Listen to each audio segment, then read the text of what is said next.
Always a great pleasure to welcome to the John Howell and Amy Jacobson Show, K.T. McFarland, National Security Analyst for Fox News. She joins us this morning on our Turnkey.pro answer line. K.T., welcome back to Chicago. How are you? It's great to be with you again, John and Amy. Let's start with the brand new cheating scandal in our military. This one is Navy-based. At least it doesn't seem to be as bad as the Air Force scandal because this deals with reactors, nuclear reactors, not weapons. Your thoughts on this? I think that we should enforce the regulations that the military has, and there's obviously something going very wrong where you see the increase in sex abuse cases, you see the increase in the cheating, the increase in our senior officer corps, the sort of moral shortcomings, and it's really important to rein that back in. I mean, people need to be held accountable and fired.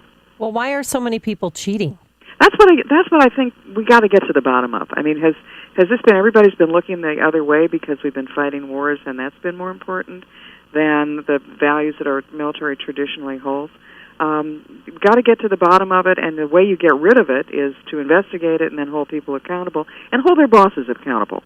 Not just, because otherwise what it looks like is there are an awful lot of bosses who were looking the other way.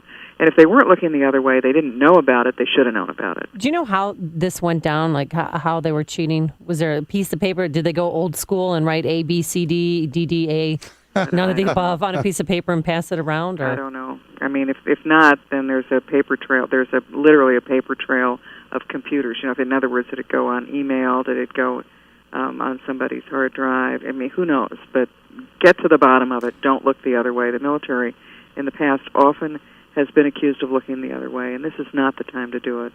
Morale is going to be down in the military anyway because the country seems to have not appreciated in a lot of ways the sacrifices that were made.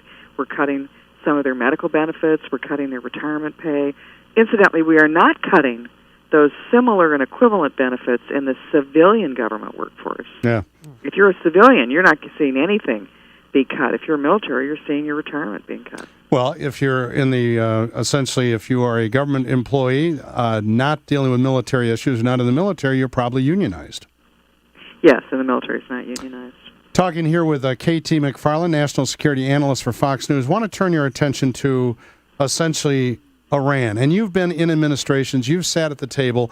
When you're dealing with hostile foreign powers as an administration, and here comes Capitol Hill inserting themselves. Yesterday, a bipartisan group of senators sent a letter to Harry Reid demanding debate on this Republican initiative, this Iranian sanctions bill. The president objects, or Secretary of State Kerry objects. Is this the right time? I know it's very, very important for all of us to deal with Iran in a good way, but is it the right time for the GOP to throw its weight around? Yeah, because Obama got played. I mean, he got played on Iran. He's told the American people, this is great, we got a good deal, we're dropping the sanctions, the Iranians are not going to get nuclear weapons, we're not going to have a nuclear arms race in the Middle East, when in fact the Iranians are doing just the opposite. They said, we haven't changed a thing. We turned the off switch on the wall on some of our reactors. We can turn it back on in 24 hours. The Iranians have come right out and defied what the president has said we've achieved. It's almost like they signed some different deal. We signed one deal, they signed another deal. No, it's the same deal. And I think the administration has been played. Now, if the administration were smart and wanted to try to salvage this so that it didn't just sound good in a speech but had the reality of stopping Iran's nuclear program, they would encourage, behind the scenes, they would encourage Congress to come up with a sanctions bill to punish Iran if Iran didn't abide by the agreement, to prevent Iran from taking the money that's going to flow into their coffers and use that money to support terrorist groups around the world.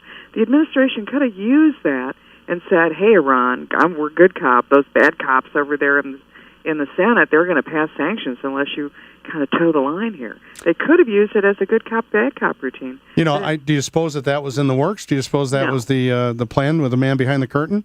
No, I think the administration, it's almost like the administration says, look, we got this bad deal we're getting with Iran, but we sure don't want you to muck it up and try to, hold our feet to the fire or to punish them if they don't abide by the agreement. No, I think the administration, in their own mind, wants an Iran deal. This is legacy time in any administration. They're looking for how are they going to be remembered by history. And it was supposed to be Obamacare, but that's a disaster, and it's only getting worse. So they've far got too to much find- risk, really far too much risk to just allow the administration and the White House to control the entire process. Their track record is terrible, and legitimacy here over legacy. Yeah, and what's wrong with having punishments for a country that doesn't abide by an agreement? You know, it's like the administration is saying, whatever Iran does, even if they cheat, we don't want to punish them for it. Come on, of course you do. Yeah, we had Congressman Adam Kinzinger on yesterday, who was at a security meeting in Munich, and he said, listen, our allies want to create some nuclear, not nuclear weapons so much, but to get a nuclear force ready, and we're not going to allow them, but yet we let our enemies, like Iran, be able to keep some nuclear power. Well, and what it's going to do, and it's an even bigger problem, Amy, is because Iran it'll be considered by the countries in the region a de facto nuclear state, a threshold nuclear state. Even if they stop just short of building a nuke and putting it on the shelf, they'll be looked at by the others as a nuclear power. What will they do? They will decide they need nukes of their own. They've already said it. They've already started doing it. So you could see Saudi Arabia, even poor Egypt, Turkey, United Arab Emirates, maybe even Jordan, getting nuclear weapons programs of their own. Then you got a nuclear arms race in the single most unstable, dangerous part of the world, and a part of the world the rest of us need for oil. And now, since you touched on that subject and you're so good at articulating this, time to promote domestic energy production. You know, frack, baby, frack. It's now. It is the biggest strategic game changer since we won World War II.